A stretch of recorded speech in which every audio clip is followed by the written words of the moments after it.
Hey y'all, welcome back to the channel. Y'all, I got a birth story for y'all today, and we gonna catch up, we gonna chat, and y'all leave in the comments if y'all need to know anything. So I'm about to start taking down Miss Sydney hair because y'all, like, I have not done her hair since I've had the twins, and it's been like almost 7 weeks now. My god sister Sadira did their hair, and then my sister Vessence did it, but other than that I haven't really done it. Other than that, y'all, I gotta get to my baby and let her know she is still loved, do her toes, do her hair, and everything. But for now, I'm about to take out the twisties in the bag. Your hair, once we take it down, you want ponytails or you want some beads?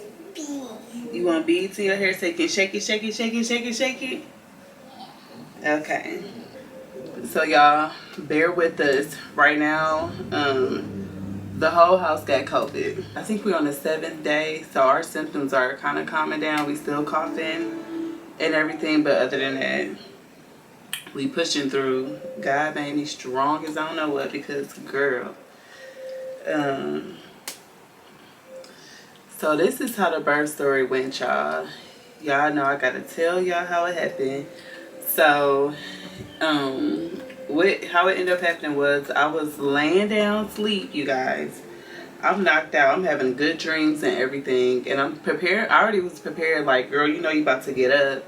And you about to have to go pee like a million times. Because we all know when you're pregnant, you don't really get a good sleep at night. You up anyway. And you're preparing to go pee like throughout the whole night.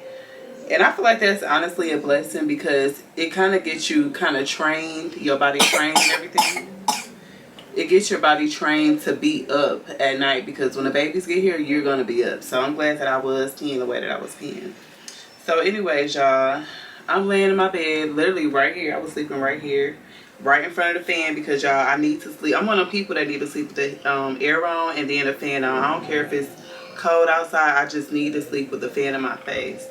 So y'all, I'm feeling good, sleeping and everything. Next thing you know, it was kind of like I felt like my body was trying to pee on itself, and I didn't tell it to. Like, my brain didn't tell it to pee, and it's just doing it on its own. So y'all, I didn't know if I was like actually, if my water was breaking, because my water never broke before. Like with her and TJ, I did the midwife's brew because I wanted to plan their birth so I could make sure everything was organized and, you know, make sure Terrence was off of work.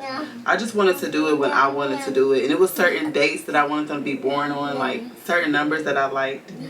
So I never experienced my water breaking, which, you know, I always wanted that experience, so I'm glad it happened. So y'all, I'm get up and I'm walking to the bathroom. I'm like, Terrence, I think my water breaking. And I'm just like trying not to freak out, because I already had a dream that the twins came out on their own when I was at home. So y'all, I'm already like, okay, my hospital bag not packed or nothing, y'all. I was not prepared, because I could have swore, to me, I thought I was going to go up to like at least 38 weeks, because we had a planned C-section, y'all. Everything was planned out. But that just lets you know, like, if you are pregnant right now and you watching this, please pack your hospital bag, because you just don't never know, like, when you about to go into labor. It could be 3 o'clock in the morning, y'all, okay? I'm sorry, baby. I'm going to see. I got the ball out. Y'all, could be 3 o'clock in the morning and you trying to pack a hospital bag. So y'all, I was like, okay, let me hurry up and get in the shower. So I'm starting to have contractions. The water is constantly coming out. And I'm like, why is the water still coming out? Because I thought it just break like in the movies one time. And then the girl go, oh, my water broke. And then you feel like you peed on yourself. And then that's it. You go to the hospital and you having labor, contractions, and screaming and everything. So y'all know, my water was breaking all the way to the dang on car. When I got out the shower, it was breaking. When I'm in the car, it was still going. I'm like, what is going on? So y'all, back it up. I'm in the shower and I'm trying to shave my stomach because they, you know, I was doing a lot of research and stuff on how to prepare for a C-section and everything. And I know a lot of times what I read and what I heard was that you need to shave your stomach so you wouldn't get like any kind of infections when they're cutting your incisions. So I'm in the bathroom trying to shave, and then I'm like, oh my gosh, I hope they don't come out at the same time. So y'all could see that I'm kind of panicking. And then we did not have our help here. Like, my sister wasn't coming to the next day, so the twins, ooh, I wish they could have waited like another day, because my sister would have been here the next day. And, you know, Terrence would have been able to be in the hospital room with me, because she was going, you know, the original plan was she was going to stay here and be with the bigger kids, you know, TJ and Sydney. Y'all, how do these be getting stuck in the hair? These balls are kind of stuck a little bit. I guess they've been in here for a while. That's why I need to take it out. Girl. Okay, let me see. We gotta get all up in here. I'm sorry. So yeah, y'all, we are in the car. Terrence loaded up the big kids real fast. They're like, what's going on? They crying because we waking them up out their sleep. This is like 3 o'clock in the morning. And they like, where are we going? And Terrence is like, you know, we got to take mommy to the hospital. She about to have the babies. So y'all, we get to the hospital. We get to, because I had them at Emory. We get to the door and it's closed after a certain time. So then we had to go over to the emergency side, go in through there. And then Terrence, he couldn't even leave the kids in the car. So from y'all, everything was so faint. So I think he was able to kind of had a police that was sitting out there. They kind of watched the car because TJ and Sydney was in there. And then he helped me get into the lobby where they checked me in. And then, you know, they saw that I was, you know, about to have the twins or whatever. So they put me in a wheelchair. Said by the Terrence, told them I'll keep them updated, and they wheeled me over to labor and delivery. Y'all, so we get to labor and delivery, and I didn't have my ID, my keys, or nothing, y'all. Like, I literally, let me show y'all what I did.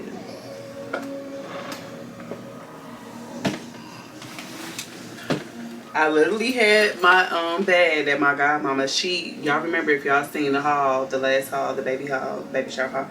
My godmama bought this for me. So y'all, I didn't have nothing packed in here, nothing. So y'all, I'm sitting up here with a towel on. This when I got out the shower, and I'm just throwing just random stuff in there. Like, okay, I brought my camera, y'all, but I forgot the battery, so I couldn't even record on my camera while I was in there.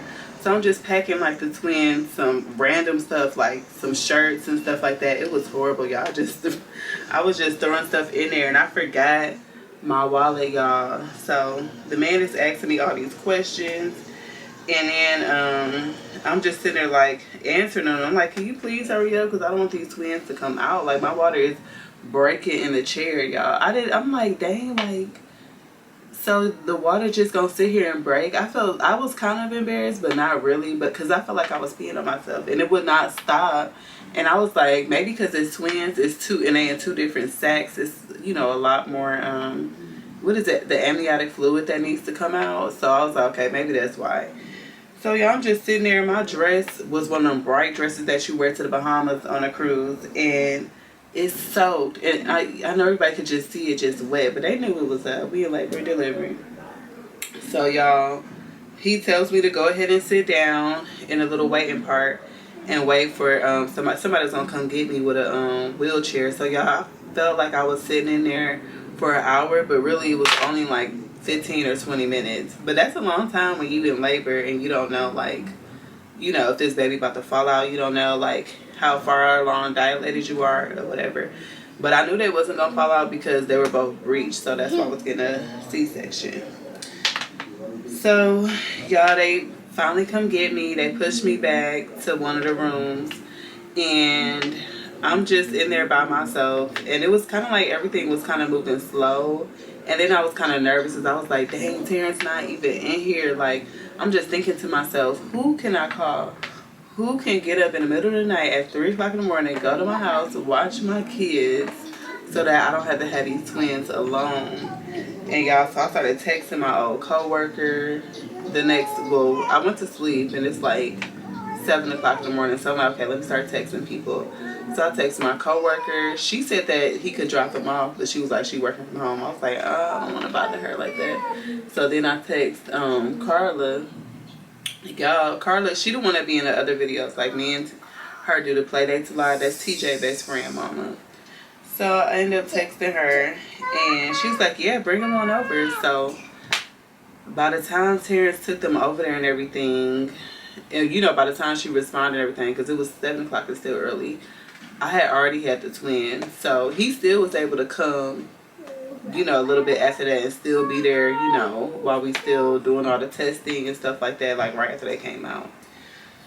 So let me bag back, y'all. I'm gonna try not to be all over the place. So I'm sitting in a room, and I was just by myself, so I really was just, I don't know, I wasn't doing too much. I was just waiting to see what's gonna happen and waiting for my doctor to get there, because the nurse came in, she's okay, you're dilated, you're at 5 centimeters, so we need to hurry up, you know, we need to hurry up. So she called my doctor, Dr. Eric Brown, and so when she called him, he said he was on his way, but y'all know some of these doctors be taking their time, and I love him to death, but he is fashionably late. He one of them fashionably late black peoples.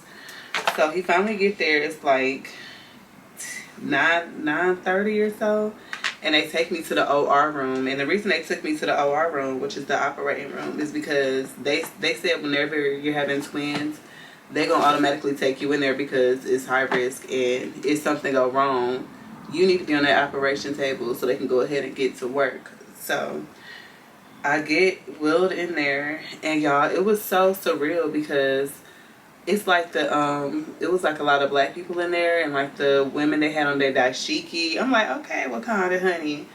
And then the anesthesiologist, am I saying it right? The anesthesiologist, he told me to go ahead and sit on the table, and they did the epidural, and they said it was going to be really strong. Like, it's not like a regular epidural, but it's a stronger one because you get a C-section. So they did that, and next thing you know, I just started feeling them immediately. So they laid me on the operating table, and it felt like it was kind of cold. It wasn't like super comfortable. And so they laid me there, and Dr. Eric Brown came in fashionably late with a nice suit on, and then his doctor coat over him. And they just go ahead and pull the little covers down in front of you so you can't really see nothing. But then it was like a plastic part where I could see if I wanted to look, but I didn't want to look and see that. So then I kept on asking them, can y'all give me anxiety medicine, please? Like, just give me some anxiety medicine. Because I didn't want to, I was just kind of nervous. I was scared because I have never got a C-section. Y'all know I did not want to get a C-section at all, but the twins were still breached. So because they were still breached, they had to go ahead and do it. And so they was telling me, like, you're going to feel a lot of pressure. You're going to feel a lot of pressure. Y'all, I did. I felt a lot of pressure, and it felt like if somebody was digging through your purse and it's just moving, just going all through it. That's how I kind of felt, like my stomach was the purse.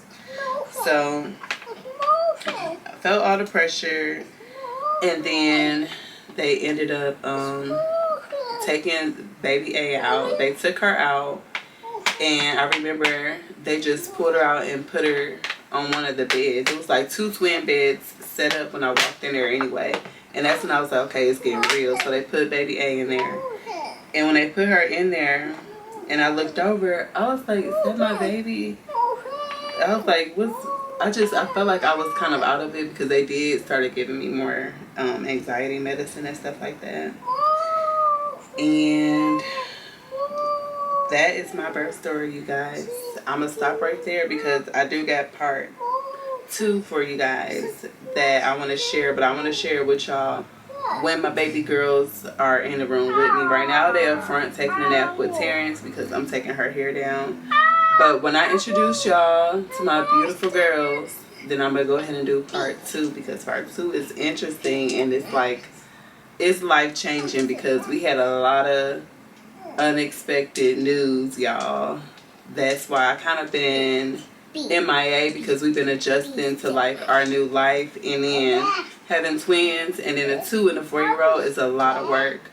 And then, like I said, adjusting to our new life and just settling in and you know, just learning to be a family of 6 and not just a family of 4, because it's such a big difference. So that is our birth story, you guys. It was a beautiful birth story. It wasn't as bad as I thought as far as the C-section. At first I was scared because you know, you read so much stuff and you hear so much stuff, and then, you know, you hear a lot of stuff about black women mortality rate when it comes to childbirth, how the rate is, you know, super high compared to a lot of other people. And I just kept seeing that, and I'm like, you know what, I'm sorry, baby. It started to get in my head a lot seeing those stories. So if you are pregnant right now and you see those stories, don't let it get to you, because it is still your joy, you know, towards your last trimester. It is still your joy. Just know that you will be okay. You really will. It's mind over matter as well. So that is my crazy birth story, you guys. Well, part 1 of my crazy birth story. But I want to know how y'all have been. So let me know how y'all been too, because I do miss y'all.